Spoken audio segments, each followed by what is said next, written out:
الصالحات সংস্কার কার্যক্রম সফল করার জন্য জুলাই আগস্টের মতো আবারও তরুণদের ভূমিকা রাখার আহ্বান জানালেন যুব ও ক্রীড়া মন্ত্রণালয়ের উপদেষ্টা আসিফ মাহমুদ সজীব ভুঁইয়া। বুধবার ভিকারুন্নিসা নূন স্কুলে তারুণ্যের উৎসব 2025 অনুষ্ঠানে উপস্থিত হয়ে একথা বলেন তিনি।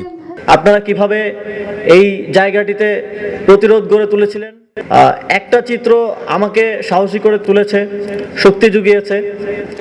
আমি আপনাদের মধ্যেই কেউ একজন হাতে একটি স্টাম্প নিয়ে সাইকেলে চড়ে যাচ্ছিলেন এবং পরবর্তীতে আমি সেই ছবিটাও পেয়েছি।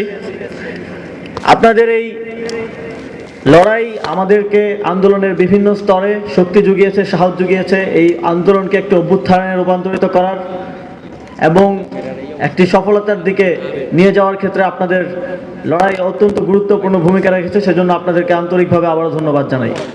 জুলাই গণ অভ্যুত্থান ও নতুন বাংলাদেশ গড়ার লক্ষ্যে তারুণ্যের ভাবনা বিষয়ক আলোচনা সভা এবং আহত শিক্ষার্থীদের বিশেষ সম্মাননা প্রদান অনুষ্ঠানের আয়োজন করেন রাজধানীর ভিকারুন্নিসা নূন স্কুল। এ সময় শিক্ষার্থীরা জাতীয় পতাকা উত্তোলন ও প্যারেড পরিবেশন করেন। পরবর্তীতে স্কুল অডিটোরিয়ামে আহত শিক্ষার্থী ও অতিথিদের সম্মাননা দেওয়া হয়। আজকের আয়োজন আমি দেখেছি আপনাদের প্যারেড এবং তৎপরবর্তী আপনাদের যে তারুণ্যের মেলা আমি পরিদর্শন করেছি। আপনাদের যেই অত্যন্ত সুন্দর উপস্থাপনা, পুরো স্কুল এবং কলেজকে আপনারা যেভাবে সাজিয়েছেন সেটিও অত্যন্ত মনোমুগ্ধকর। আন্দোলনে ভিকারুন্নিসা নূন স্কুলের শিক্ষার্থীদের ভূমিকার কথা স্মরণ করে অতিথিরা বলেন, যখনই সমাজ রাষ্ট্রের অবক্ষয়ে এসেছে, বাংলাদেশের তরুণরা তখনই এগিয়ে এসেছে।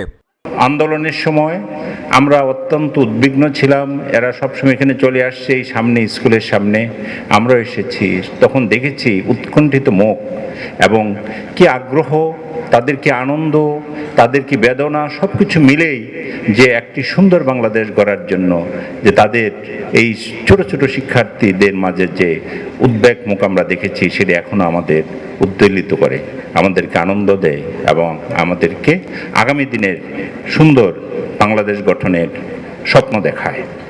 জুলাই গণ অভ্যুত্থানে নারীদের অংশগ্রহণ ছিল উল্লেখযোগ্য। এ সময় দেশ গড়ার কাজেও নারীদের সম্পৃক্ত করার আহ্বান জানান বক্তারা। এবারের আন্দোলনের একটি বিশেষ দিক ছিল আমাদের নারী সমাজের স্বতঃস্ফূর্ত অংশগ্রহণ। কখনো কখনো আমার মনে হয়েছে মিছিলের অগ্রভাগে পুরুষের চেয়ে মেয়েদের সংখ্যা বেশি।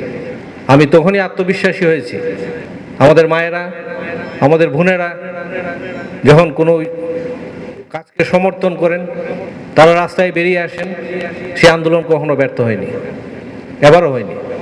এ সময় বক্তারা বলেন, কোনোভাবেই যেন দেশে আর ফেসিবাদের জন্ম না হয়, তরুণদের সেটা খেয়াল রাখতে হবে। মেহেদী হাসান রিয়াদ, ভিওডি বাংলা, ঢাকা।